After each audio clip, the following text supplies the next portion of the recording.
We now have a forecast track from the Japan Meteorological Agency on our newest tropical depression. See here on this image, ASCAT imagery showing that broad circulation as this moves off towards the north and west. Now, there is some uncertainty as to where exactly this could go as it nears the island of Luzon, and this is what I want to break down kind of in this forecast here for you. But once this does intensify to a tropical storm, the Japan Meteorological Agency will be calling it Doksuri, and I wouldn't be surprised, maybe by the time you're watching this, it will be labeled Tropical Depression Egay by Pagasa as it moves here into the Philippine area of responsibility. Taking a look at satellite imagery, yeah, plenty of convection here. It's just not tightly wrapped up just yet. So what does that mean?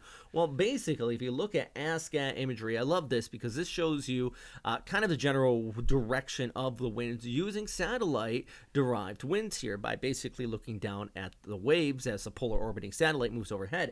And you can see right here, it says broad circulation just towards the north of Palau. It was actually shifted a little bit towards the east earlier on today. It's slowly been going off towards the west, and that's going to basically this rotation indicating that we do have that circulation starting to spin up here. Taking a look first at the ECMWF model. Now that's by Monday. Let's scoot this back here. Heading into Thursday, there's our broad circulation with our initialization kind of showing what the ASCAT imagery shows right there. And then our computer model, that supercomputer, extrapolates that, pulls our storm off here towards the north and west as we go ahead through Saturday and into Sunday, and that broad circulation heading over towards Monday to Tuesday with the ECMWF pulling this on shore. Now, if we go back to this, you notice on the bottom left of the screen, I have those possible tracks changing. The ECMWF shows us going west, and so do most of the big name models. But the GFS, on the other hand, kind of wants to pull it towards the north and possibly even out towards Okinawa and the southern Japanese islands. This is a big change up, obviously. This would still mean a good deal of inflow on the west coast of the Philippines and typhoon conditions back towards the north, but I think based on everything we're seeing right now, the GFS should start to trend back further towards the west.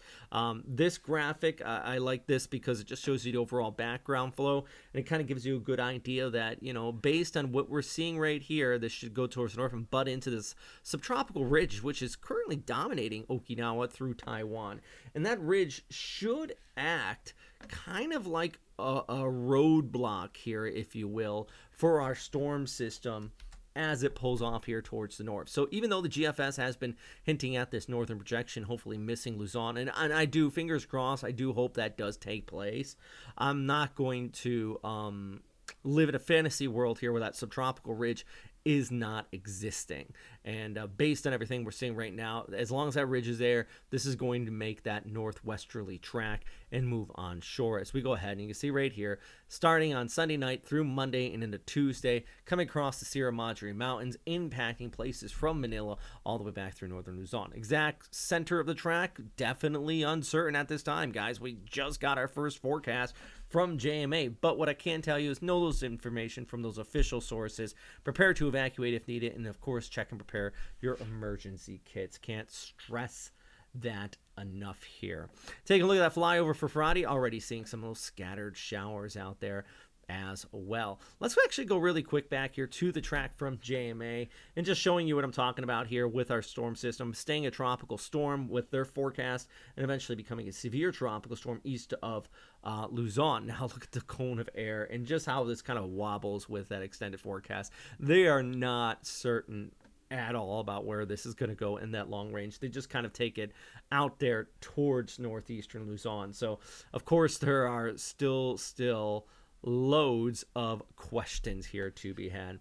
First off, and I say it in every update, big thanks for everybody on Patreon who continues to support this channel.